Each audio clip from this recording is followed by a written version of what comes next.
Powered by the Inside the Birds podcast. Now, live from inside the Matt Black Kia Studios. This is Football at 4. And Football at 4 is powered by the Inside the Birds podcast. Geoff Mosher is here. You can get the Inside the Birds podcast on any podcasting platform. And check out their YouTube channel.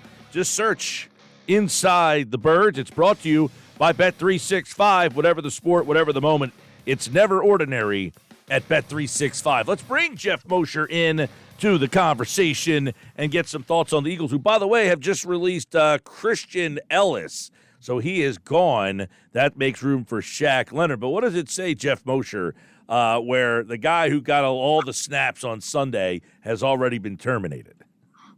It's been that kind of year, my friend, for the Eagles defense. You're one day, like this goes back to Nick Morrow gets waived before the start of the season. Right? I mean, they technically could have lost him. Another team could have signed him. And then, I think Nakobe Dean hurt his foot, I think in the opener or week 2. And then the next thing you know, Nick Morrow is back on the team, back on the 53, starting and, trying to hold it down. So, it says that the Eagles are thin at the linebacker position. And same thing with like they were at nickel corner, and they're going to have to make moves. You guys talked about this at Inside the Birds podcast. Shaq Leonard, give me your thoughts on, is he immediately going to come in here, play, and get a bulk of the snaps? Are they hoping that he really changes the dynamic of what this defense looks like, or just be a complimentary player? Well, I first would say that I would think that let's see what they do with Christian Ellis. Do they bring him back to the practice squad? Because if they bring him back to the practice squad, he does have 3 elevations, which Ben Van Sumeren didn't have, which is why Ben's still on the 53, even though he doesn't play on defense. And Christian Ellis, as you mentioned, is a starter, and he's gone. So if he's back on the practice squad, then that signals to me that he could be elevated and still play a lot of snaps against Dallas, or they feel that Zach Cunningham's hamstring is getting better, and we'll know, when the injury report comes out today. Today might have just been a walkthrough, but they may have a good feeling that Zach will be able to play on Sunday against Dallas. So they don't have to play Shaq Leonard as they fact find this week to see how he does in their defense, what his conditioning is like, what his roles and responsibilities can be, what he looks like to them up front and live, not on tape.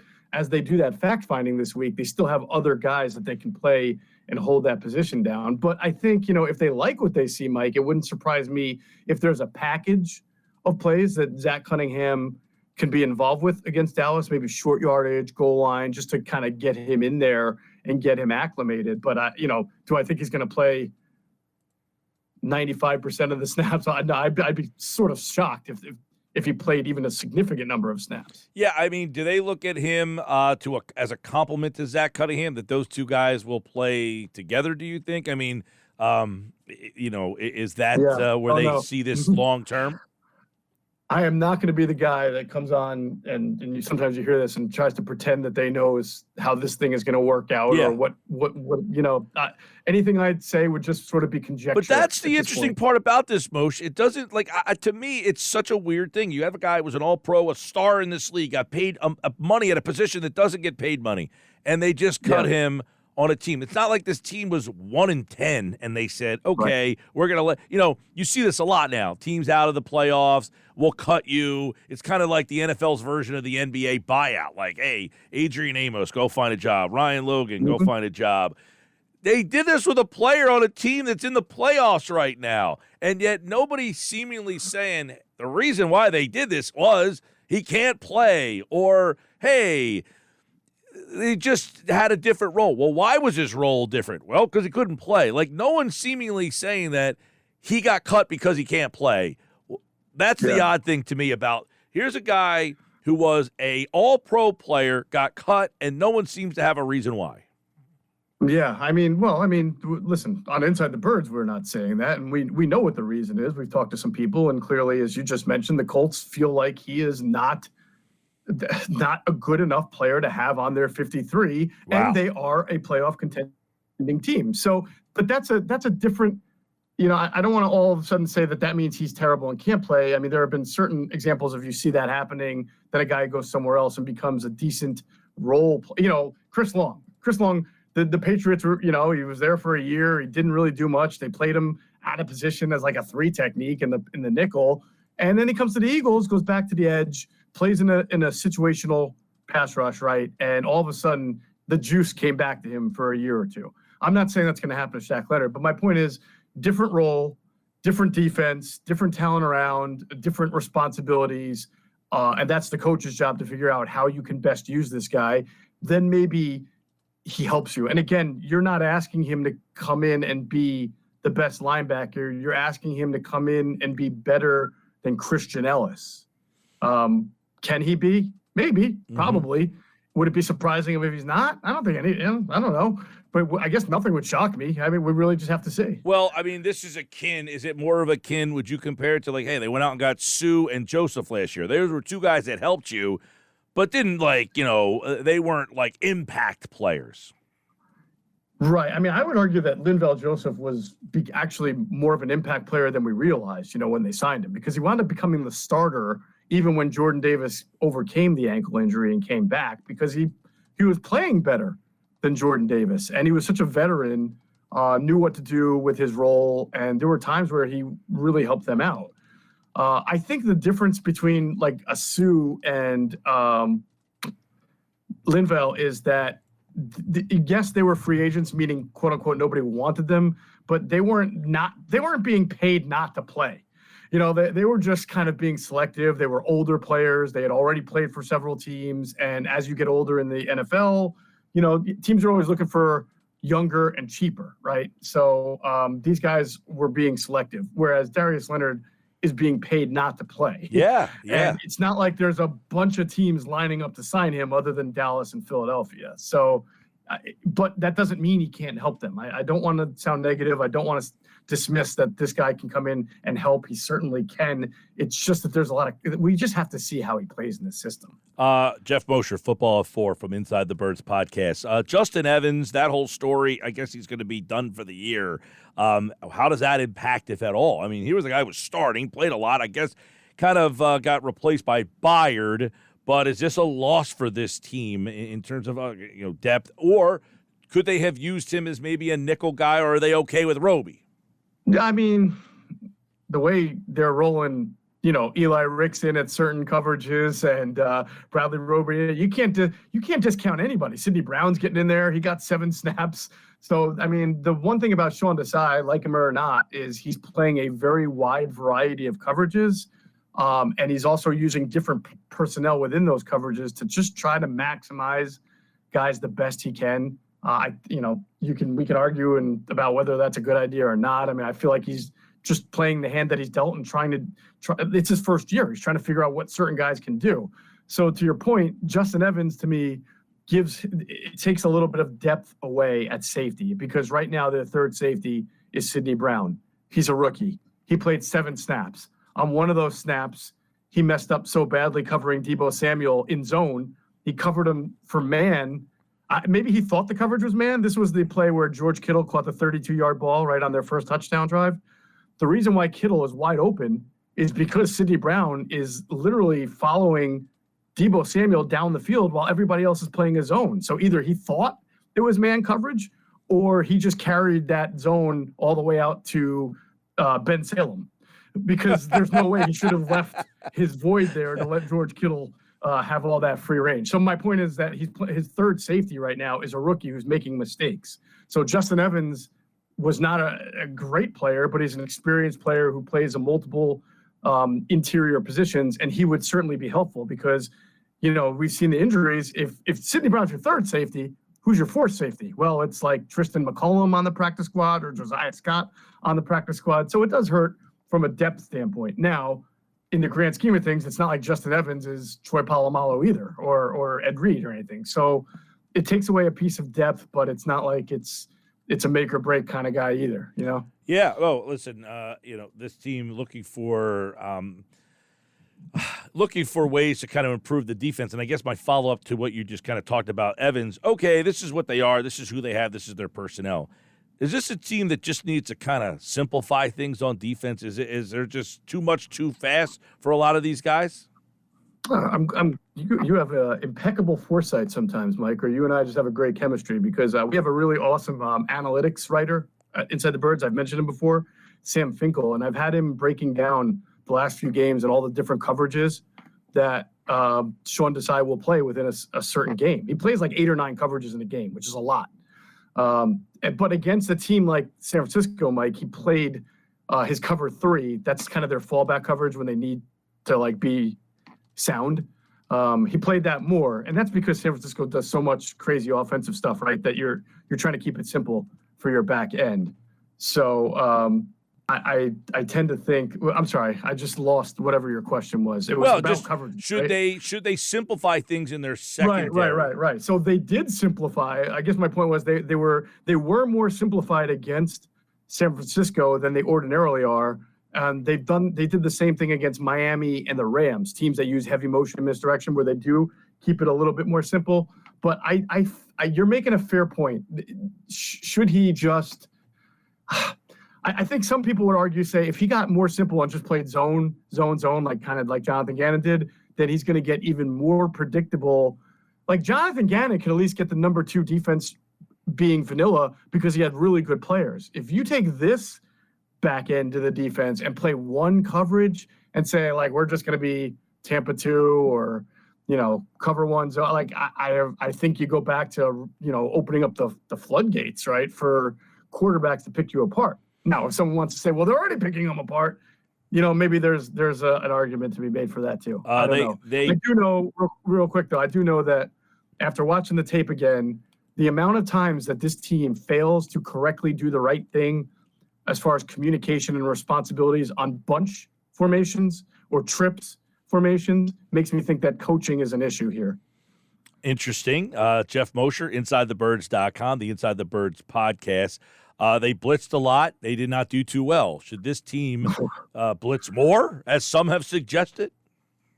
No, I mean, I understand. I think that the blitzing a lot was I would bet that most of those blitzes came in the second half when you're like, man, we're not stopping this team. They're picking apart our zones.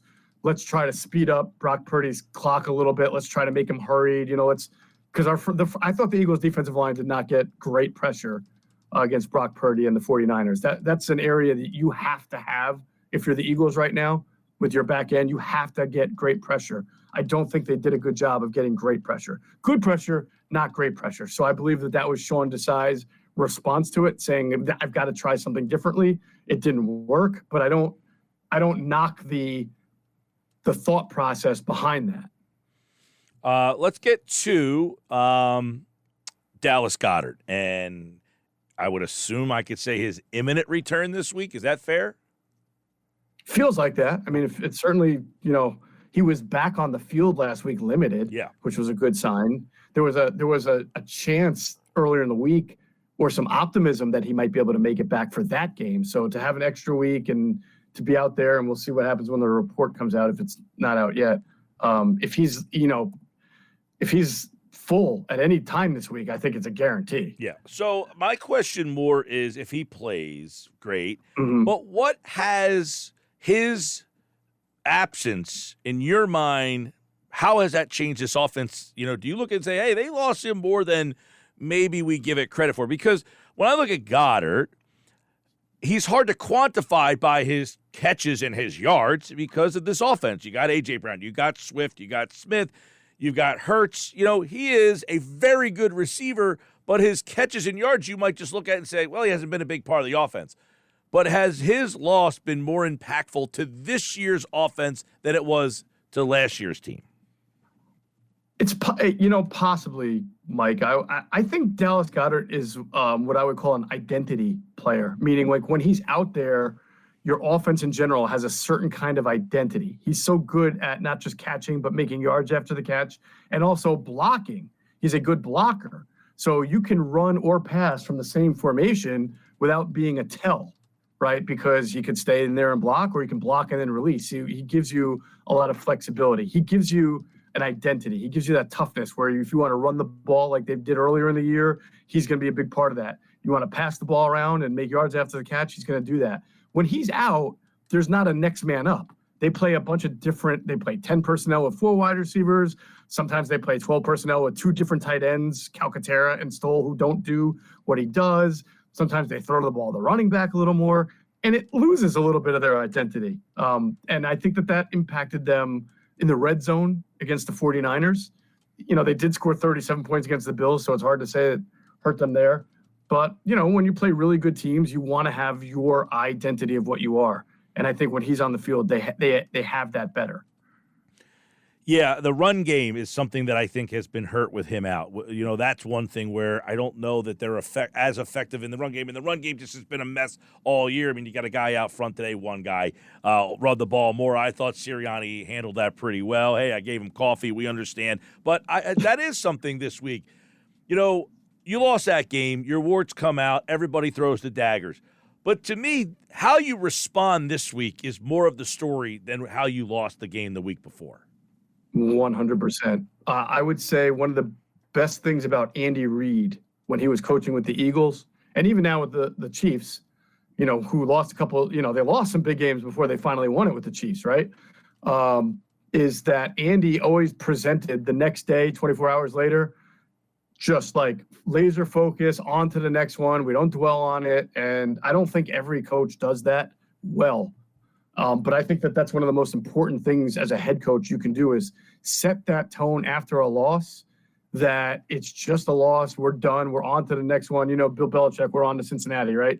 And that I'll be looking for, because it's easy to say, but I don't want I'm not in the building, right? So I can't say Chip Kelly didn't do a good job of that. But I think when you lose 1 or 2 games in a row, there are certain coaches who will get tight, who will point a finger at execution instead of saying it's on me as a coach.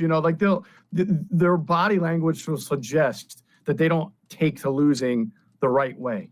So let's see. Nick Sirianni hasn't really lost like this since that 25-point loss his first year, which didn't really count because he was playing backups, right? Let's see how he does. I feel like he has the right temperament, but it's really not your words. It's your actions in the building all week after a loss like that matter. Injury report just came out. Did not participate. Julio Jones, Darius Slay, it just says resting player. Limited participation, Fletcher Cox, Zach Cunningham, Jack Stoll. Full participant, Grant Calcaterra, Dallas Goedert.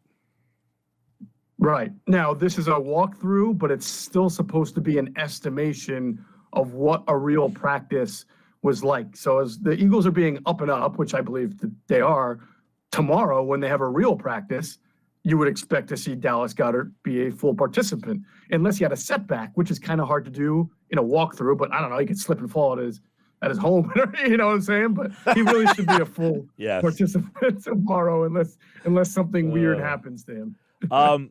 Lastly, Moshe, Jalen Hurts. I mean, I watched some of the game back over, some all-22, see a lot of things out there. He did not seem to play very well. Is that what you're hearing and you're seeing as well? Yeah, I want to dive more into this, talk to some more people. I mean, there's always a gray area, like I don't know if you heard Nick talk about the first play of the game.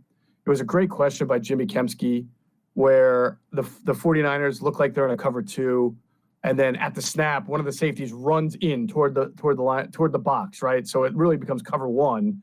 And Jack Stoll at the same time is running out to where that safety was. So Jack Stoll's running by the safety. Safety's running back by Jack Stoll. Jack Stoll's wide open. Yep. And Jalen Hurts is looking there but doesn't throw the ball, right? Now, Jack Stoll's a clear out. And what Jalen Hurts saw was cover 2. So you wouldn't throw that ball in a cover 2 situation because he's basically running up the seam where a safety would be. So is it Jalen Hurts' responsibility to then adjust and throw that ball when his mind is already telling him that's not the area where my opening is going to be? So it's a great conversation about that gray area of, well, would a quarterback who's played 10 years like Matthew Stafford have been able to make that adjustment and throw that ball anyway? Because he was wide open. So after watching the tape and I just feel like Jalen didn't trust the protection a whole lot. And while I do think the 49ers played on the Eagles side of scrimmage a lot, I don't think the tackles did a bad job in pass pro. I think the offensive line did pretty good against a very tenacious front four. But as soon as that pinching feeling set in, Mike, is when you started to see Jalen run a lot. To me, it has nothing to do with diagnosing. I think Jalen's very good at understanding, like that first play we just talked about, of whether it's going to be cover one, cover two, they're disguising. I mean, the touchdown against Buffalo, they knew, even though it looked like a cover two to start, it was going to be a zero blitz, and he ran it in for the touchdown to win the game, right? So whatever's out there from David Carr or whoever, this is not about reading defenses. This is not about diagnosing. I think Jalen's very, very good at that. I think he's smart. I just don't think he's trusting everything around him right now, and that's causing him to leave the pocket and try to make second reaction plays, which he's good at, right? So you can understand why he feels that he can and should do that. But against the 49ers defense, Mike, that's not a good recipe for success. The old sometimes it's keep it simple, stupid, right? You know, Yeah. you're not going to be on the rest of the week, which saddens me. But I will tell you my thought here is this is the kind of game where you almost need to go back to the extreme of, you know what, Tampa Bay, we ran the ball 40 times, Minnesota 30 times. Let's just have one of those games where we just keep it simple and get back to who we are and kind of get that feeling again. And then, you go back to what you want to do, but for 1 week only, let's do something that maybe the owner doesn't like and everybody wants to see, and we just beat this team up. Because I think you can out-physical the Cowboys and by running the ball at them. I know last year you could. This year, I watched the Seattle game. I felt like Seattle actually moved the ball with right. DK Metcalf had a huge game. He did against. I think Seattle's defense is a very Jekyll and Hyde. It's very tenacious. And by the way, I'm not suggesting that Dallas isn't good against them. I'm just saying for a week, just say, you know what, you're good at something, but we need to just show you we can beat you up. It does feel like a little dose of bully ball would get everybody's confidence back. Right. So I sort of get that mentality. But there are also some areas of that secondary you want to listen. I have no problem if you're trying to start off that way and then open it up as you go along. But yeah, I do think the Eagles need to run a little bit more because can be their identity. And even if it wasn't working well, like it wasn't against San Francisco, design some better runs and do some different things to reestablish yourself there. They only ran the ball 6 times against San Francisco. Yeah. You can't say it wasn't working. Okay. Well, 7 were Hurts. Oh, okay. 6 were a big part of their running game. They got to figure that part out too. He's healthy. Oh, no doubt. So. But if that's not working, you can't hand the ball 6 times. By the way, Gainwell had more snaps than Swift. Yeah, that bothered me. Real quick on this one. 5-6 weeks into the season, Philadelphia's run D. You can't run on this team. They give up less than 60 yards a game. Now it seems like all you could do is run on this team, or you could throw on this team. But it doesn't seem that the run defense is anybody's scared of it anymore.